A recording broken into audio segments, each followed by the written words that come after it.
Hello again, and today we have the LEGO Star Wars 75217 train set. So this is an Imperial train set. It's supposed to be like a troop transport. So, brief overview, we have two main parts, the kind of back wagon and forward carriage.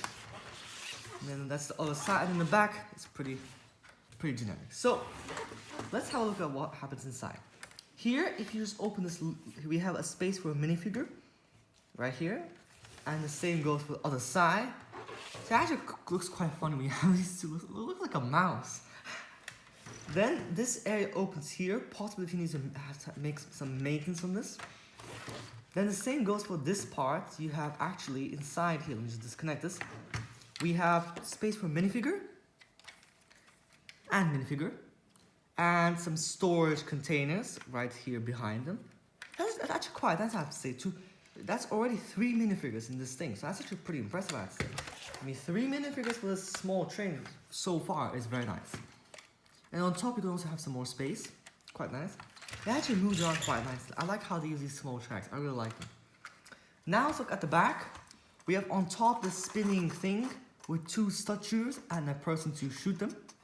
We also have this area here which opens, and you can actually put a minifigure on here. It's a bit hard to see, but there's a small platform, which I actually really like, because this ensures better protection for the train. And now, the most important thing, and ta-da!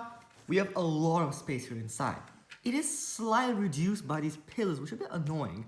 But I guess without these pillars, the set won't really work properly. So we have actually quite a lot of space. You can just throw them in, or you can actually properly place them. And honestly, there is quite a lot of space. I'm not sure what you need these things for. Maybe if you want to put some kind of like boxes or supplies here, that's actually quite useful then.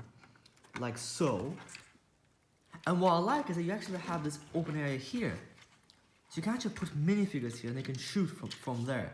It's actually quite nice. That ensures better protection for the, and again, even here, that ensures better protection for the train.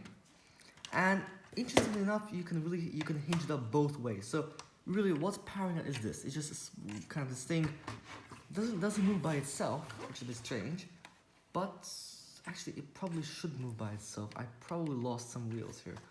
So if you just put it like this, and there we go. So it's actually quite nice moving. The train turns a lot, and it moves quite smoothly, if I'm honest. And the overall look of this here is quite nice. It's very solid. There aren't any gaps, and there aren't any weird space. It actually looks overall quite neat. So that's actually really cool, I have to admit. This set is actually pretty impressive. I like the decor, I like the designing of it. So, in terms of features, I think what they could have had is some spring-loaded shooters, but otherwise, for this small-size train, I'll give this an 8. That's actually I'll give this an 8.5. Quite a few stuff inside. For design and build, I'll give us an 8.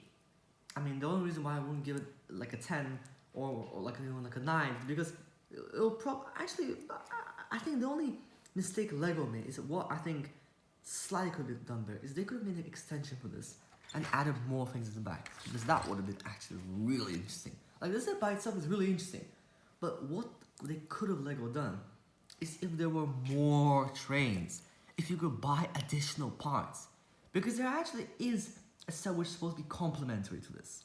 But if they could add more trains, that would be awesome. But nonetheless, regardless of that, I give it an 8.5 for the design and build, because there's no flaws in this set. It's very well designed. In terms of playability, I'll give this like an 8.5 too, because there's actually a lot of features in this set. There's so many things to do with it. This could be an attack. I mean, the most logical thing is an attack. But this could be being attacked. For instance, if there was some kind of transport with supplies inside, and it was being attacked. So this train can act both in an offensive and more defensive role. It could be in larger battles or smaller battles. In fact, this train was in my first battle, and I used it in an offensive method to transport troops. So actually, it was quite nice. So playability, I'll give us 8.5. So overall, I'll give this set an 8. It's a pretty nice score. It's a pretty good LEGO. I highly recommend it. It's unfortunately discontinued, but nonetheless, it doesn't stop it from being a very nice set. So again, thank you for watching. We have this kind of slightly short review today. But this is a very nice set. I really recommend it to you. Alright, thank you for watching.